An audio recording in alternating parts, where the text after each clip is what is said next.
Olá, pessoal! A dúvida de hoje é se eu preciso formar CIPA dentro da empresa contratada. Sou Najete, engenheira de segurança e CEO da Nerd Vitária.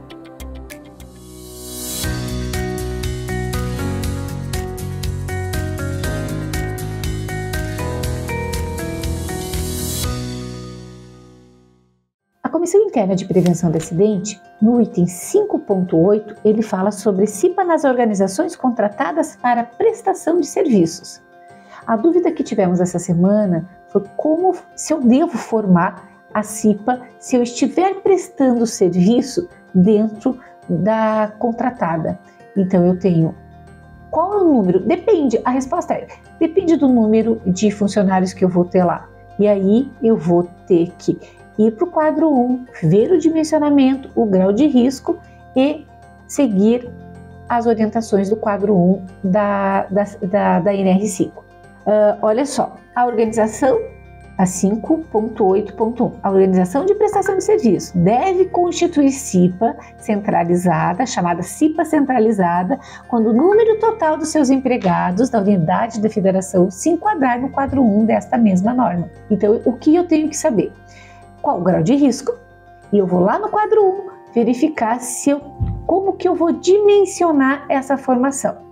Se eu tiver o grau de risco 30, 20 a 29 funcionários, eu vou ter que ter um indicado e um suplente pelo empregado. E eu dobro porque eu tenho que ter o do empregador. E eu vou constituir a CIPA assim. Se eu tiver abaixo disso, o que eu vou fazer? O designado. O que nós sempre chamamos, eu vou indicar alguém, pode ser, se eu tiver já um cipeiro da CIPA formada, que é da principal empresa, né, e não da contratante, eu vou colocar esse cipeiro como designado lá. Eu tenho que seguir os riscos da contratante ou da minha empresa quando eu estou prestando serviços dentro dessa empresa que me contratou. Eu vou seguir os riscos da empresa que me contratou, não a da minha empresa. Isso é muito importante. E aí eu dimensiono com o mesmo quadro. Se eu tiver abaixo do dimensionamento, eu não dimensiono, eu não coloco, eu só coloco o designado. Se eu tiver acima do estabelecido no quadro 1, eu vou organizar a CIPA com eleição, com todos os trâmites legais estabelecidos na NR5. E aí eu já dimensionei quais funcionários serão, se eu tiver um suplente ou indicado, conforme o dimensionamento. Lá, se vocês observarem no quadro 1 da NR5, você vai olhar, vamos supor, 20 a 29, grau de risco 3, eu tenho que ter um suplente e um indicado. E aí nós vamos fazer o treinamento e a formação. Grau de risco 3, vamos lembrar a nova norma atualizada em 2023, que nós temos para o grau de risco 1, 8 horas. Grau de risco 2, nós temos 12 horas. Grau de risco 3, nós temos 16 horas. E do grau de risco 4, ao que era antigamente, para todos os riscos, é 20 horas. Então, grau de risco 4, 20 horas de formação, de treinamento para os anjos da guarda, que nós chamamos de cipeiros, que vão auxiliar o SESMIT no cuidado da saúde e segurança do trabalho dentro do local e ambiente onde estarão trabalhando. E nós temos também a questão da organização. Olha só que interessante, a organização contratada está dispensada da constituição da CIPA, isso no item 5.8.1.1.1, que ele diz que dispensa a CIPA para casos de prestação de serviço a terceiros em até 180 dias. Então eu vou fazer um trabalho nesse período de 180 dias, numa contratante, onde eu tenho esse prazo de 180 dias, eu estou dispensada de fazer a formação de CIPA. Mas no caso inicial dessa pergunta que nós falamos, essa empresa está alocada por tempo indeterminado dentro de uma terceira. E aí sim ele precisa constituir CIPA para os empregados dentro dessa terceira. O item 5.8.1.2, ele diz que o número total de empregados da organização contratada para a prestação de serviço para efeito de dimensionamento da CIPA centralizada deve desconsiderar os empregados alcançados pela CIPA própria. Olha só, o que esse item está nos dizendo? Que a CIPA própria é aquela da minha empresa no meu local de trabalho estabelecido, onde eu tenho o meu PGR central, geral, eu tenho toda a minha equipe aqui. Então eu tenho minha comissão interna aqui. Só que eu fiz um contrato de uma terceira e lá eu coloquei 20, 30, 40 funcionários trabalhando lá por tempo indeterminado. Eu preciso fazer essa CIPA centralizada para aquela unidade, para aquela realidade, para aquele risco. E ela não é a CIPA que eu tenho dentro dessa minha empresa,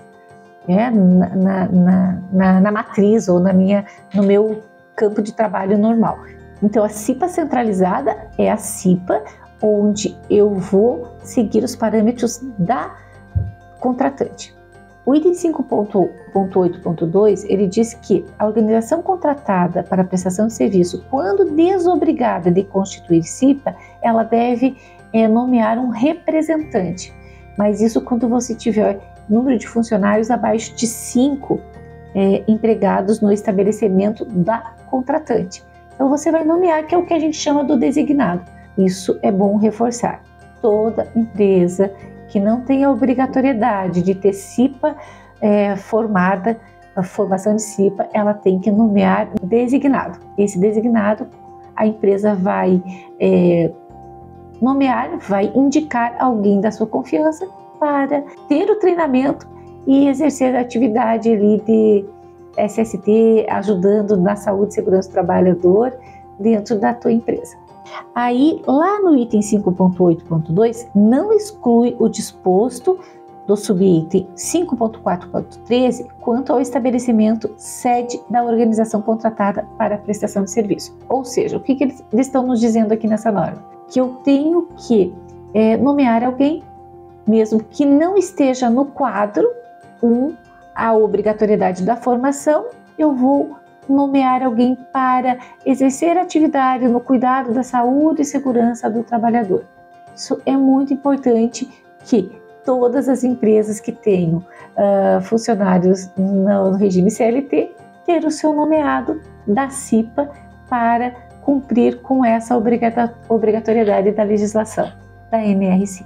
Lembrando que o cipeiro, ele não tem a formação de SST, ele não é técnico de segurança, né? Ele não tem a formação da saúde e segurança e como agir em relação aos procedimentos legais em relação à SST. Por isso, ele precisa, tanto a formação quanto o nomeado, participar de um treinamento para que ele possa exercer de forma tranquila e segura o que nós vamos passar de conteúdo sobre um conhecimento básico e simples em relação ao que ele tem que observar e auxiliar a empresa no cuidado da saúde e segurança do trabalho. Isto é muito importante. No item 5.8.7, ele fala sobre como as organizações atuarem no mesmo estabelecimento. Então, se nós temos a nossa empresa no estabelecimento da contratante, a contratante deve convidar e pode convidar para que os cipeiros participem das suas reuniões de segurança, porque eles estão no mesmo ambiente e pressupomos que os riscos eles estão sendo trabalhados de forma conjunta nesse ambiente. Então, a contratante deve trabalhar em conjunto com a contratada em relação às reuniões de CIPA. Então, hoje o nosso assunto foi sobre a CIPA nas organizações de prestação de serviço dentro da contratante. Ficou alguma dúvida? Deixa o seu comentário aqui. Não esquece de seguir o nosso canal, curte e compartilha.